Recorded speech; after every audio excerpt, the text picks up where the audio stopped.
Welcome back students, आपका स्वागत है आपके अपने चैनल पे बैक टू क्लास में। आज हम पढ़ेंगे इरिवर्सिबल चेंज के बारे में पढ़ेंगे। उससे पहले हमने रिवर्सिबल चेंज के बारे में पढ़ा था, आपने प्रीवियस वीडियो में देखा होगा रिवर्सिबल चेंज क्या होता है। तो आइए आज पढ़ते हैं irreversible change. A change which can not be undone or reversing the cause of the change and a new substance is formed is called irreversible change। इसका कहने का तात्पर्य है कि बेटा कि इरिवर्सिबल चेंज में एक न्यू सब्सटेंस फॉर्म होता है। क्या होता है? एक न्यू सब्सटेंस फॉर्म होता है और उसे आप वापस नहीं कर सकते। जैसे पिछली बार मैंने एक एग्जांपल दिया था कि आपने एक प्लेन बनाया है पेपर का। क्या बनाया बेटा? प्लेन बनाया है पेपर का। तो आप जब तक उसके साथ में खेलते हैं, उसके बाद खेलने के बाद अगर आप उसे अनफोल्ड करते हैं तो आप उसे वापस से किसकी फॉर्म में ला सकते हैं? एक पेपर की फॉर्म में ला सकते हैं। तो बट यहाँ पे इरिवर्सिबल चेंज में आप ऐसा नहीं कर सकते हैं। आप एक न्यू सब्सटेंस फॉर्म करेंगे और उसे वापस से नहीं बना सकते हैं। ये एक परमानेंट चेंज होता है। चलिए मैं इसका आपके कुछ एग्जाम्पल्स बता देता हूँ। जैसे आपने एक बर्निंग ऑफ पेपर है, आपने जब जैसे ही उसे जलाया तो हीट प्रोड्यूस हुई और ऐश और साथ में राख। तो अब इसके बाद में ये वापस से आप इसे दोबारा से पेपर में कन्वर्ट नहीं कर सकते हैं। सेम वैसे ही वुड, जब आपने वुड को बर्न किया बेटा, वुड को क्या किया?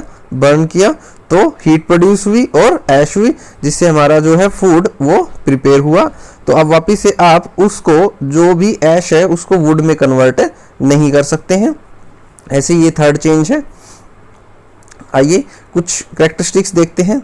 सबसे पहली जो इंपॉर्टेंट है, ये बड़ा ही इंपॉर्टेंट है बेटा आप लोगों के लिए, तो इस पे बड़ा ध्यान से पढ़िएगा इस चीज़ को। It is a permanent change. ये एक परमानेंट चेंज है, मतलब कि एक बार अगर ये चेंज हो गया तो हो गया, उसके बाद आप इसे वापस नहीं कर सकते। The substance changes into new form. जो भी सब्सटेंस है वो एक न्यू फॉर्म में कन्वर्ट हो जाता है, न्यू सब्सटेंस में फॉर्म हो जाता है। The change can not be reversed, और आप उस चेंज को वापस से नहीं कर सकते हैं। ओके, तो ये 3 प्रॉपर्टीज हैं, आपके लिए बड़ी इंपॉर्टेंट है। कॉमन इनवर्सिबल चेंजेस, जैसे कुछ एग्जांपल्स दिए गए हैं, ये आपके लिए क्या है? कुछ एग्जांपल्स हैं। तो चलिए देखते हैं। Tearing of paper into pieces. आप एक पेपर को क्या कर देते हैं? छोटे छोटे टुकड़ों में तोड़ देते हैं। किसमें तोड़ देते हैं? छोटे छोटे टुकड़ों में। और आप उन टुकड़ों को अगर आप जोड़ना चाहे तो क्या आप वैसा ही एग्जैक्ट पेपर बना सकते हैं? नहीं, आप वैसा ही पेपर नहीं बना सकते हैं। जैसे जो रॉक से सोयल पार्टिकल्स निकलते हैं, वो change in size of pencil by sharpening. जब आप पेंसिल को शार्प करते हैं बेटा, शार्प करते जाते हैं, तो क्या आप दोबारा से शार्प करने के बाद उसे दोबारा से पेंसिल की फॉर्म में बना सकते हैं? नहीं, क्योंकि वो एक बार यूज हो गई तो हो गई। Wheat grain into floor. आप जो आपका व्हीट है आप उसे किस में? आटे में चेंज कर देते हैं, और फिर आप क्या वापिस से उसे भी चेंज नहीं कर सकते हैं। Growth in living organisms. Setting of curd into milk. जब आपने मिल्क से कर्ड बना लिया तो क्या आप कर्ड से दोबारा से मिल्क बना सकते हैं? नहीं, ऐसा कभी भी नहीं हो सकता है। तो चलिए आगे देखते हैं। These changes are irreversible but no new substance is formed after change, so these are physical change। Sometimes में एक न्यू सब्सटेंस फॉर्म नहीं होता है, उसे हम फिजिकल चेंज की फॉर्मेशन लेते हैं। जैसे आपने जब ये एक पेपर है, ये एक पेपर है बेटा, उसके आपने पीसीज कर लिए हैं। क्या बना लिए हैं? पीसीज बना लिए हैं। तो ये एक न्यू सब्सटेंस है, फिजिकल चेंज है। ये जब आपने एक पेंसिल को शार्प किया है, पेंसिल को क्या है? शार्प किया है, तो एक न्यू सब्सटेंस फॉर्म हुआ, और ये क्या है? एक फिजिकल चेंज। ये क्या है बेटा? एक physical change. Burning of a candle. Burning of candle की हेल्प से आप रिवर्सिबल एंड इरिवर्सिबल दोनों ही चेंजेस को बड़े ही ईजी वे में आप समझ सकते हैं। तो चलिए देखते हैं। क्योंकि बर्निंग ऑफ कैंडल में दोनों ही चेंजेस होते हैं बेटा। बर्निंग ऑफ कैंडल में क्या होते हैं? दोनों ही चेंजेस होते हैं। देखिए, both reversible and irreversible change take place during burning of a wax candle. Lit a candle and observe it carefully. आप एक कैंडल लीजिए, उसे जलाइए और कुछ देर तक देखिए, क्योंकि स्टार्टिंग में कैंडल इस तरीके की होती है, फिर बाद में जब कुछ देर बर्न करने के बाद उसका साइज क्या हो जाता है? कम हो जाता है। तो आइए इसके कुछ चेंजेस के बारे में मैं आपको आज बताता हूँ, बड़े ध्यान से देखते हैं। फर्स्ट चेंजेस है, at first wick of candle burn. जब जलनी शुरू होती है तो आप ये इरिवर्सिबल चेंज आप उसे वापस नहीं कर सकते। Second, the heat produced melt the wax, reversible.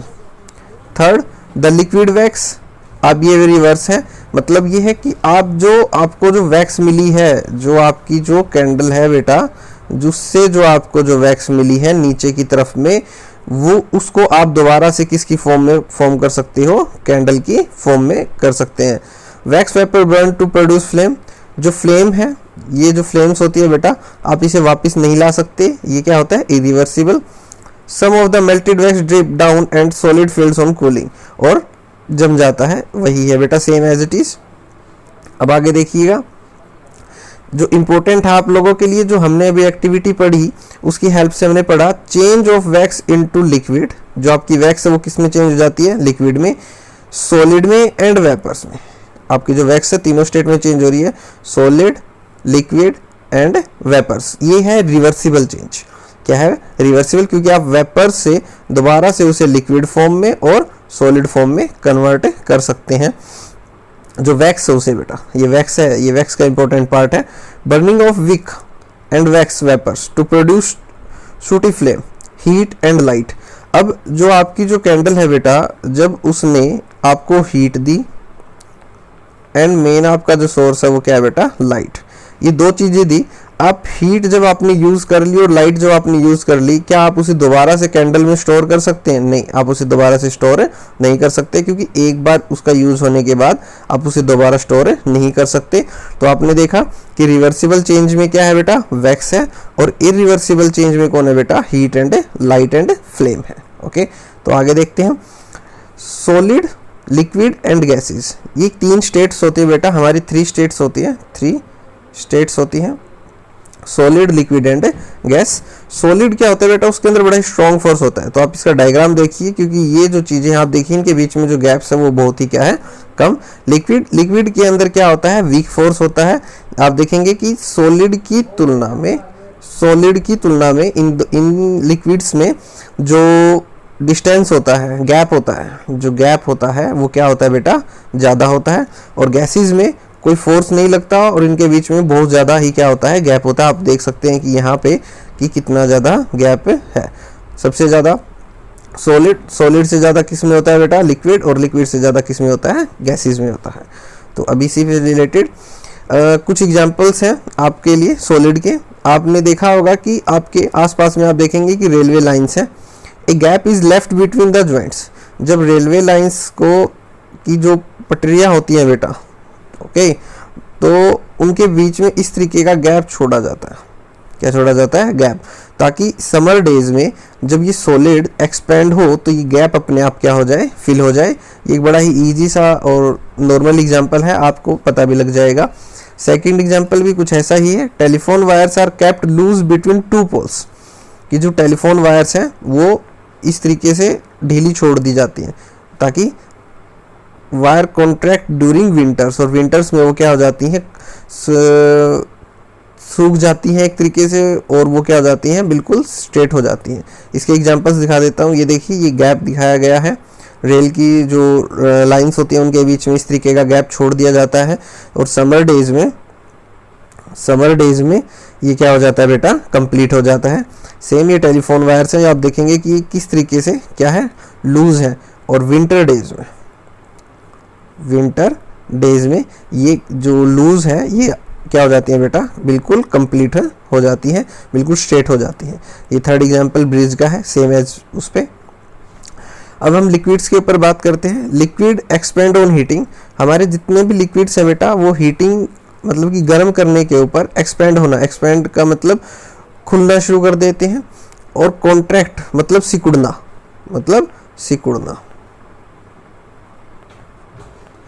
Cooling पे, और जब आप उन्हें ठंडा करते हैं तो वो सिकुड़ना शुरू कर देते हैं। तो इसी का एक बड़ा ही अच्छा एग्जांपल देता हूँ मैं आपको। जब आप छोटे हैं या फिर आप बड़े हैं, कोई भी हो, जब आपको फीवर होता है तो आप डॉक्टर के पास जाते हैं तो आप एक इस तरीके का थर्मामीटर का यूज़ करते हैं बेटा। डॉक्टर्स हैं वहाँ पे, वो जो इस तरीके का क्या यूज़ करते हैं, थर्मामीटर यूज़ करते हैं। तो इसके अंदर मरकरी होता है बेटा। क्या होता है, मरकरी। जब आप उसे अपनी आर्म पिट में या फिर टंग के नीचे, जीभ के नीचे रखते हैं, तो जो मरकरी है जब उसे हीट मिलती है तो वो एक्सपेंड होता है और वो क्या है, उसका टेम्परेचर राइज होता है और हमें हमारा टेम्परेचर नोट करते हैं। और जैसे ही हम उसे बाहर रखते हैं तो वो कूलिंग होने के बाद क्या हो जाता है, सिकुड़ जाता है और अपनी ओरिजिनल पोजीशन में आ जाता है। इसी तरीके से आप टेम्परेचर भी क्या है, मेजर कर सकते हैं। लास्ट पॉइंट आज का, थर्मल एक्सपेंशन इन गैसेस, कि गैसेस में किस तरीके से एक्सपेंशन होता है। इसके लिए मैंने आपका एक डेली लाइफ का एग्जांपल लिया है प्रेशर कुकर का। आपने प्रेशर कुकर सभी ने देखा होगा किचन्स में। While cooking pressure cooker closed with lid is placed on the burner. आप इसे गैस पर ऑन कर रख देते हैं जब इसके अंदर, after some time the air in the cooker gains heat.